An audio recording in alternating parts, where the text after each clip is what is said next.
So, if you've been watching this channel for any length of time, you probably have already figured out that I'm a big proponent of parental rights.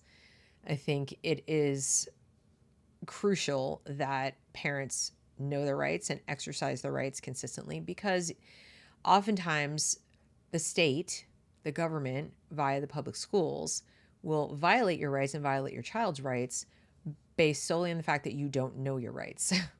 You don't know what protections there are for you. And conveniently, there is no enforcement mechanism of the laws protecting your rights other than you. So if you don't know them, you can't protect them. They're just going to get violated and no one will ever know. This has been going on for a long, long time. We talked about it last night during the live when Sloan Rackmuth was here. She talked about some of the things that are going on specifically in the North Carolina schools where I'm located, but also around the country where schools are pathologizing childhood, the innocence of childhood, and telling parents the kids have mental problems, psychological problems that prevent them from learning. And that the best way to ensure their children do well in school is to get out ahead of those problems and screen the kids for them. Things like anxiety, things like, racism and, different kinds of sexual attitudes and so forth. The best thing to do would be to screen them in advance so they can address these and get them counseling and treatment they need so they can learn the academic subjects. Mind you, there's zero evidence of this being true as a theory, okay? That all children who enter school defective and need to be treated. They all have some mental illness simply because they're innocent children and haven't been indoctrinated yet by the state, and that they can't learn with that.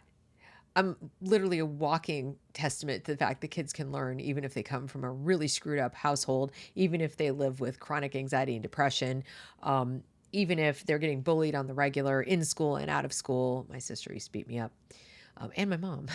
But yeah, I still learned. I still learned to read, still learned math, still learned science. Because why? Because my teachers taught it to me. Because they taught it to me. And also, my dad did take some time to make sure I was learning stuff at home. I wouldn't say until I got to 10th grade, I had a great education. I didn't. It was mediocre. But I knew more leaving public school in 9th grade than most high school graduates leaving public school today. No. I mean, I knew a lot more. I knew more leaving 3rd grade than most 8th grade graduates. No. So that was in spite of all that. That was in spite of all these problems. And nobody ever screened me or asked about anything. And in fact, even though my dad tried to get me some help for various things that were going on with me because of my mom, the woman that we went to didn't help me. She couldn't really help me. Providing counseling for children is very difficult. Child psychology is difficult on a good day when you're a licensed clinician. It's very, very difficult. The younger the child, the harder it is. And that is unfortunate. But on the other hand, think of the kids who've managed to survive things like, concentration camps and, dire poverty and mental and physical abuse and so forth. And I'm not suggesting that, these are life-building experiences kids need to go through. Not what I'm saying at all. What I'm saying is the theory that the kids can't learn unless the school, of all people, screens and diagnoses these things without the parents knowing it's going on and without the parents even being present for the screening or knowing what questions were asked and so forth, and then arranging for the so-called appropriate treatment. That's bull feathers, as Sloan would say. So that the theory has no basis in reality. And then when you look at the fact that it's a clever way to violate your rights or to get your consent, even if it is tacit consent. In other words, you don't think that it's the same as a survey. You don't think that it's the same as the things that are illegal if you already know they're illegal. Of course, most parents don't. And so you don't really pitch a fit. You don't try to opt out. They tell you it's part of the curriculum, or in some cases, as Sloan pointed out, it is literally part of the curriculum. They're doing an art project. They're doing, some group activity in ELA or even math word problems. You're not going to know that you need to intervene and that the school is getting inside your kid's head. Okay. They're disguising these things in the cleverest of ways, but they still amount to surveys. Not all surveys are done with a little click through or anonymously or on a piece of paper. They are asking these questions, and asking these questions is not okay without your express written consent and prior knowledge. So what are the questions, Deb? Okay, I'm getting to that. Jody Stone reports parental rights. It's that time of year. Is your child being asked to fill out surveys in school? Ask. Know your rights and file a complaint if necessary. This is one of the most violated U.S. education codes, the PPRA, Protection of Pupil Rights Amendment. If the LEA, local ed agency, aka school, takes federal funds, they do. They all do. They all do. They must abide by the following. When must schools get parental consent? Schools must get parental consent when, okay, make sure you write this down or listen closely. A required survey, analysis, or examination is funded in whole or in part by the U.S. Department of Education and is being conducted to find out any of the following. So let's just take a look at the funding. All these schools get federal funding, money is fungible, and it would be very difficult to separate out where the money's coming from to pay for these things. That's first. Second, we know that in many states they're using CARES Act or COVID funding to pay for what they're calling diversity or equity or inclusion, or, to address anxiety and learning loss from the closures. And in other words, they're not using it to improve the ventilation systems or to make sure that the kids have a physically safe environment because of the virus. No, that's what the funds were supposed to be for. They are expressly using it to hire more people, to do more diversity and equity, and they're equity-minded educators and so forth. Well, what are those learning materials these new educators are going to use, and for what purpose? And we also know they're expanding and spending a ton of money on SEL. In my state, $50 million alone.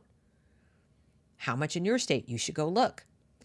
What is SEL? Social emotional learning. You should know what that is. Go watch the video I did with Jason Littlefield. He's coming on again next week, by the way, so we're going to talk some more about this. But if you see social emotional learning, culturally responsive learning or teaching, or anything at all referencing the social, emotional, or equity components of learning, you should see red flags. And you should be asking to see the learning materials. You have a right to see them.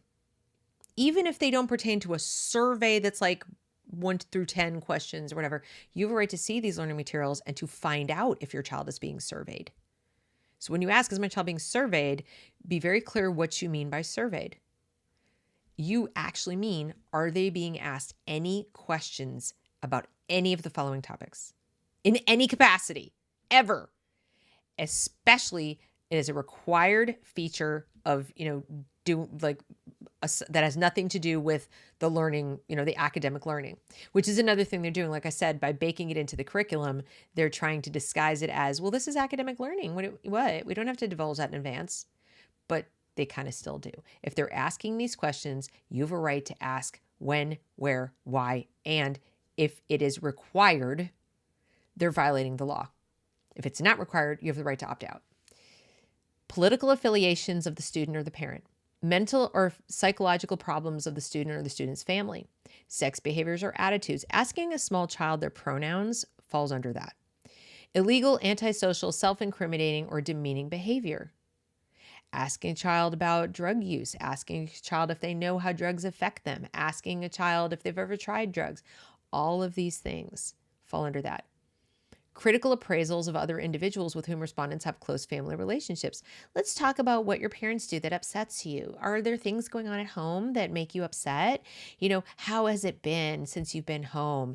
These kinds of questions are none of their business. They're effectively doing group therapy in school. They're not licensed clinicians. They shouldn't be doing it. Shouldn't be even asking them these personal questions at all. It can be construed as grooming. Legally recognized privileged or analogous relationships, such as those of lawyers, physicians, and ministers. So they're not supposed to find out, does your family have a lawyer? What church do you go to, etc. Religious practices, affiliations, or beliefs of the student or the student's parent. Every single equity or diversity graphic or survey where they have to find themselves and find their identities on the little map or do a privilege walk. And if you're a Christian, step forward. Here's your intersection of your Christianity and your maleness or whatever. That is the same thing. And because those are usually being done in the middle of a class like social studies or ELA or health, you might not realize it's a survey, but it is. Your student does not have to participate, but you need to know in advance. So that means you have to get out ahead of it and request in writing to see all of these things. That's what Nicole Solis was trying to do. She's trying to exercise her rights to protect her daughter before she entered kindergarten because she knew they're doing this as early as kindergarten. Okay. Income, except as required to determine eligibility for participating in a program where they'd receive financial assistance. Pretty sure your K through 12 kid is not the first person they're going to go to ask that type of information for that purpose, unless, of course, they're an emancipated minor. So they shouldn't be asking about income. I found out just today for the first time that my 17-year-old daughter was asked about our income in 9th grade under the guise of a pizza party. There was a pizza party in the gym and we sat around and we did, group activities where it was a get to know you. And they asked questions like, how much do your parents make and how do they vote? Things like that. That's not okay. This is the government, remember. This is the government. What academic purpose is served? There isn't one. Okay. So if student participation isn't required, then notice and opportunity to opt out would be sufficient. Parental consent is not required for surveys that don't cover the above categories. So if they're not asking any of this, they don't have to get your consent. But if they're asking any of this, they do. But parents generally may opt out as shown in the below chart. So there was some kind of a chart. I strongly suggest that you go and read the PPRA in its entirety. I'm not going to do that here, but it will explain like everything to you. I will put this link in the description box below. There is a button for filing a complaint if it's already happened. Make sure you bring your evidence. You are the only line of defense. There's nobody else who's going to come and say, don't do that, teacher. In fact, the opposite. There are people they've hired for the purpose of covering the teacher and covering the school and covering the superintendent and covering the school board. They have found nifty little loopholes to sneak these questions in, to do screenings and to effectively, practice psychology without a license using your child as a subject. Okay. And we can go into why they're doing that in my show with Jason Littlefield. I'm not going to do that now. You can probably guess why they're doing it. It has to do with breaking down boundaries and teaching the kids to trust their relationship with the government more than with their parents and their friends, and also to be extremely fragile and suggestible and all the things the state wants them to be. It's as sinister as it sounds. Does that mean every single person involved in it knows that? No. They're probably well-meaning. They probably bought into this line of, they can't learn until they're all, mentally perfect. But the school doesn't have that skill or power. They can't control what goes on in the home. So, they're doing all of this trying to supersede what goes on in the home. And if we allow it, we could be looking a few years down the road to them setting up dormitories to, taking the kids to protect them from that, anxious home environment that they go back to or whatever. So, little kids, even through high school, really, they're not little kids, but kids are not necessarily the best at representing what's going on outside the school in their home and with their family and with even themselves and their peer groups and siblings.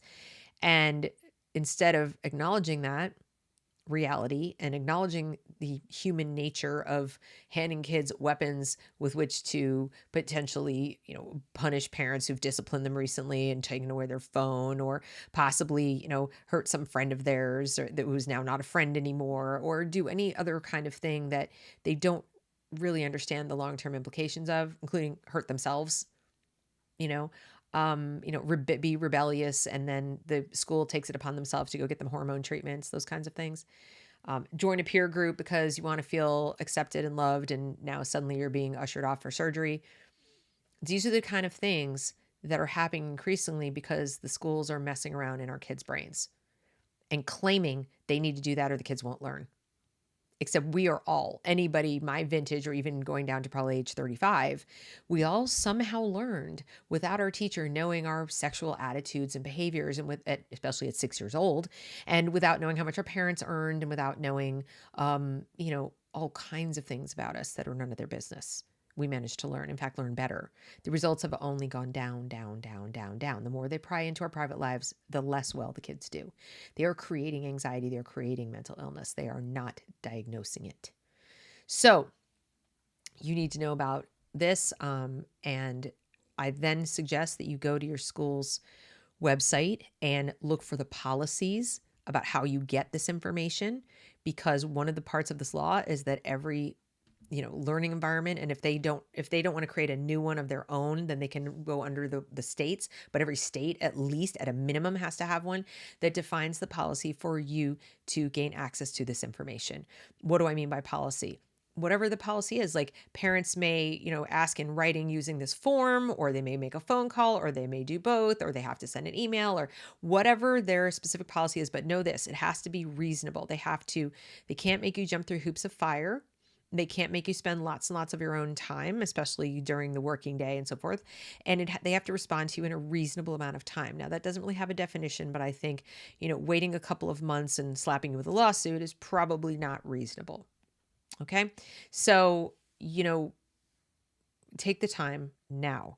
If you have kids in school, take the time to learn about these things. And if you get a lot of pushback, that should be a red flag. Because it is also part of this law that they are to notify you of the policy. And furthermore, every year, they're supposed to notify you what the policy is to get this information should you ever need it. And they're supposed to notify you in advance of any of these questions or surveys are going to be done ever. Okay, as they fall under, if they're asking any of these questions, and like I said, we all know they're asking pronouns.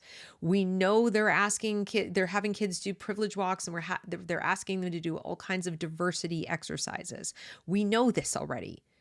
In every state, there's not a county in any state that hasn't done some of this to varying degrees. So you are the last line of defense for your child and for yourself.